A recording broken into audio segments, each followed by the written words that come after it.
ఇక్కడ కనిపిస్తున్న ఈ వీడియో చూడండి. ఆ వీడియోలో కనిపిస్తున్న అన్నని చూడండి. అన్న రోజులాగానే తన పని చేసుకుంటున్నాడు. పెయింటర్. ఆ పెయింటర్ పెయింట్ కలుపుతూ సడన్గా కింద పడి గిల్లమని కొట్టుకొని అక్కడికక్కడ చనిపోతాడు హార్ట్ అటాక్ వల్ల. పాపం ఇంటి దగ్గర చెప్పి వచ్చి ఉంటాడు వాళ్ళ అమ్మకి, అమ్మ పనికి వెళ్ళొస్తాను అని. కానీ ఆ అన్నకు తెలియదు కదా అదే తన చివరి చూపు. మన లైఫ్ కూడా అంతే అన్న. చావు అనేది మన లైఫ్లో ఎప్పుడు ఎలా వస్తుందో ఎప్పటికీ తెలియదు. అసలు ఎప్పటి అంచనా వేయలేడు, ఎప్పటి తెలుసుకోలేడు.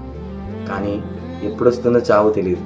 కానీ ఉన్నన్ని రోజులు కూడా ఏదో స్మైల్ చేస్తూ బాగా బ్రతకకుండా ఏదో దానికోసం ఆశపడుతూ దేని గురించో సాధించాలని, ఏదో చేయాలి అది చేయాలని చెప్పేసి అమ్మ నాన్నకు దూరంగా అందరినీ వదిలేసి ఎక్కడో ఆ బతుకే కంటే చావడం బెస్ట్ అనే బతుకు కూడా బతుకుతూ ఉంటాం అందరినీ వదిలేసి.